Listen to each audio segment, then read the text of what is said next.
Hello friends, welcome to my YouTube channel. ఈరోజు వీడియోలో స్వర్ణగిరి శ్రీ వెంకటేశ్వర స్వామి దేవాలయం గురించి తెలుసుకుందామండి.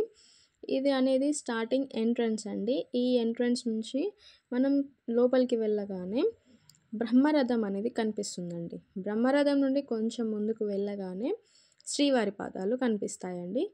శ్రీవారి పాదాల దగ్గర మనం దర్శనం చేసుకున్నాక కొండపైకి వెళ్ళాలండి. అక్కడ మండపాలు అనేవి ఉంటాయి.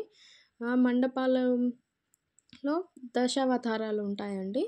ఒక్కొక్క మండపంలో ఒక్కొక్క దశావతారం అనేది కనిపిస్తుందండి. అలా 108 స్టెప్స్ ఎక్కుతూ మనం కొండపైకి చేరుతామండి. కొండపైకి చేరుకోగానే రైట్ సైడ్ మనకి ఆంజనేయ స్వామి దర్శనం ఇస్తాడు. లెఫ్ట్ సైడ్ ఒక పెద్ద గంట అనేది ఉంటుందండి. ఆ గంట జై గంట అని అంటారు. ఆ జై గంటని కంచు గంట అని కూడా అంటారు. దాని వెయిట్ వచ్చేసి 1.7 టన్స్ అండి. మనం దానిని మోగించగానే ఒక పాజిటివ్ వైబ్రేషన్ అనేది మనలో ఏర్పడుతుందండి. నెక్స్ట్ రైట్ సైడ్లో ఆంజనేయ స్వామి ఉన్నారండి. ఆంజనేయ స్వామి మండపం టోటల్ వచ్చేసి 120 ఫీట్ అండి. ఓన్లీ ఆంజనేయ స్వామి హైట్ వచ్చేసి 30 ఫీట్. కింద రథంతో దేవుడితో చూసుకుంటే కనుక 75 ఫీట్ అండి. కింద రథం మనకు హంపీలో కూడా కనిపిస్తుందండి. భూవరాహస్వామి మనకి తిరుపతిలో కూడా ఉంటారండి. ఫస్ట్ అయితే మనం వరాహస్వామి దర్శనం చేసుకున్నాకే శ్రీవారి దర్శనం చేసుకోవాలి అని అంటారు. వరాహస్వామి తిరుపతిలో అంటే ఇక్కడ ఈ ప్లేస్లో ఉండాలనేది ఆ ప్లేస్ అనేది శ్రీవారికి వెంకటేశ్వర స్వామికి ఇస్తారంట అండి. అందుకే ఫస్ట్ మనము వరాహస్వామిని దర్శనం చేసుకోవాలంట అండి. మేమైతే వన్ డేలో మొత్తం 3 ప్లేసెస్ చూసామండి. ఒకటి యాదగిరిగుట్ట, అక్కడికి వెళ్ళామండి. అక్కడ నుంచి మనము రామేశ్వరం వచ్చామండి. రమణేశ్వరం నుంచి నెక్స్ట్ ఇక్కడికి వచ్చామండి, స్వర్ణగిరి వచ్చేసరికి కొంచెం ఈవినింగ్ టైం అయింది. లైటింగ్స్తో చూద్దాం అనేది మేము అనుకున్నాము. సో ఆ టైం వరకైతే మేము చేరుకున్నాము. ఈ నారాయణుడు జలనారాయణుడిగా పేరు పొందాడండి. జలనారాయణుడు ఫస్ట్ మనకు నేపాల్ కాఠ్మండూలో మనకు దర్శనమిస్తాడండి. నెక్స్ట్ ఇక్కడ మన స్వర్ణగిరిలో ఉంటాడండి. జలనారాయణుడు ఇప్పుడు అక్కడ చేసిన దేవుని విగ్రహాలు ఉంటాయి కదండి, ఆ దేవుని విగ్రహాలు మొత్తము బ్లాక్ స్టోన్తో చేశారండి. బ్లాక్ స్టోన్ ఎందుకు వాడారంటే అది గట్టిగా ఉంటుందని, వాటితో చేస్తే చాలా రోజులు ఉంటాయి అనేది వాళ్ళు అలా చేశారు. అది కూడా ఎక్కడి నుంచి తెచ్చారంటే తిరుపతి నుంచి తీసుకొచ్చారు. ఇక్కడ దర్శనం చేసుకున్నాక మనము లోపలికి వెళ్తే మనకు వినాయకుడు కనిపిస్తాడండి. తర్వాత మనకు అమ్మవారు కూడా కనిపిస్తారండి. నెక్స్ట్ మనకు ఈ శ్రీవారు కనిపిస్తారండి. శ్రీవారి గర్భాలయం మనం కన్స్ట్రక్షన్ చేసే టైంలో మన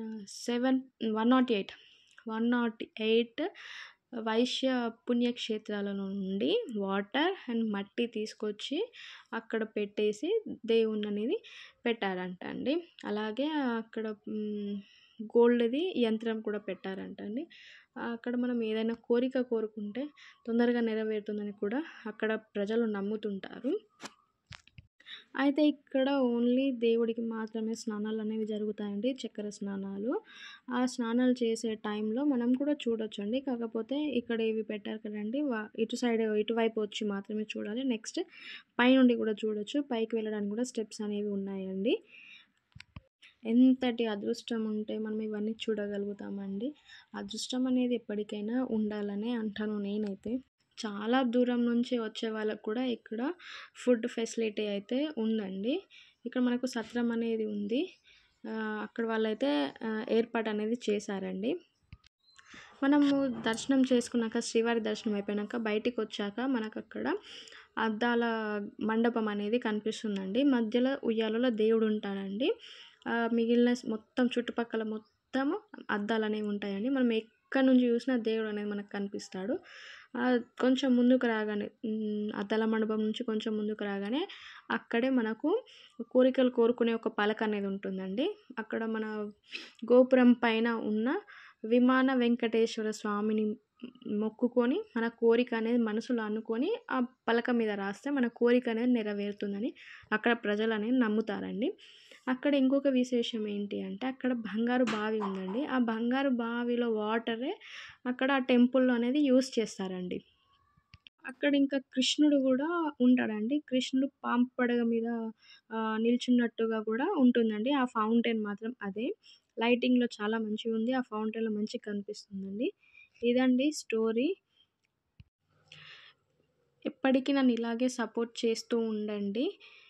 మా వీడియోస్ గనుక మీకు నచ్చినట్టయితే please like, share and subscribe my channel. ఇలాంటి వీడియోస్ ఇంకెన్నో తీస్తానండి. మీరు ఇలాగే నన్ను సపోర్ట్ చేస్తూ ఉండండి.